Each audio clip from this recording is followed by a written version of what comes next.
You can do better than that, Pasadena. Come on! Yeah, for old school, everybody. Put this together. Yeah, this is my favorite club. I love the Ice House. Isn't the Ice House great? Yeah. I love it. Because I do weird shows. I do shows at not at comedy clubs. I performed at a vampire convention 2 months ago. These people think they're really vampires. I went to this girl after the show. She's like, "You're really funny." I said, "Let's take a selfie for Instagram." She said, "No." I said, "Why not?" She said, "Because I don't show up on film." I said, "It's a phone, there's no film." She said, "We've evolved." These are the gigs that I get. I performed at a horror convention. It was scary. You guys had horror movies? Scary. But they didn't have Michael Myers, they didn't have Jason, they didn't have Freddy, Chucky, none of that. Scarier than that. Corey Feldman was there.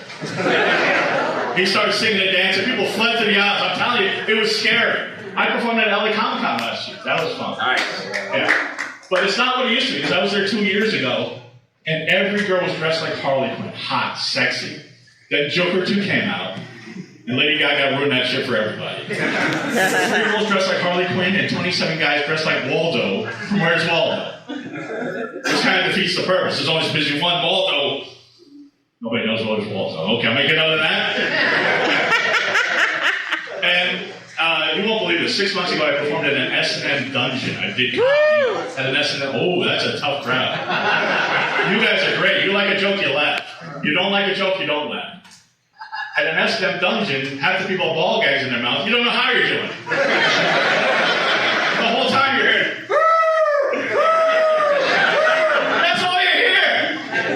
Oh, there's a freaky crowd here tonight. I love it. You guys know what I'm talking about with S&M. I like a little sock and tickle myself, but it's hard to find S&M paraphernalia my size. I'm a big guy. So, no, I started my own S&M big and tall store. It's called Payne Bryant. You want to check that one out? Payne Bryant. Thank you so much.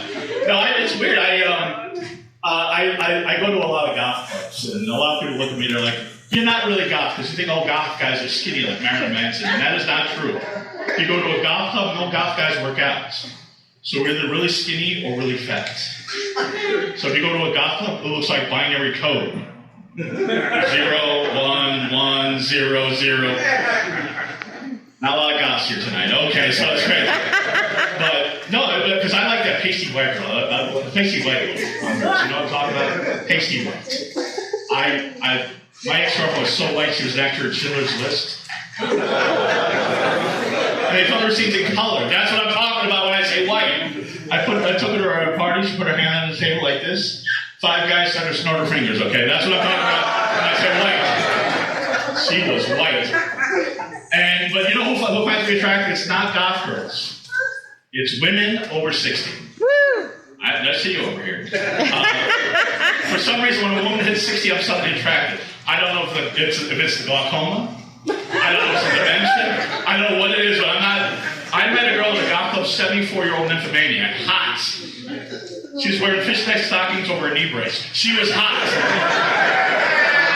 These are the kind of girls that I attract. And yeah, it's crazy. My dating life is crazy. But I'm getting better because also was talking about his weight. I lost 90 pounds in the last 2 years. So that's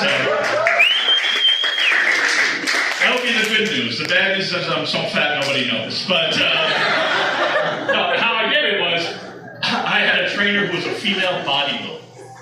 And I got her weight program, exercise program, lost a lot of weight. At the end of it, we started flirting with each other. I asked her out on a date. Female bodybuilder, best date I ever had. We went hiking. I passed out halfway up the hill. She picked me up, carried me the rest of the way. It was great. It was great. She was doing push-ups at the top of the mountain. It was great. But I never gave up on goth girls. I still love the goth girls. I went out with a goth girl recently who told me, "Mark, I'm the most gothic girl you've ever been with in your life." I'm like, "How is that?" I dated vampires, I dated witches, I dated all sorts of... She's like, "I am so goth. I am a necrophiliac." I said, "Really? Define necrophiliac." Right. She said, "I love the night. I'm not comfortable during the day. I take woodland walks all night. I love the night." And she realized that's nocturnal. not necrophiliac.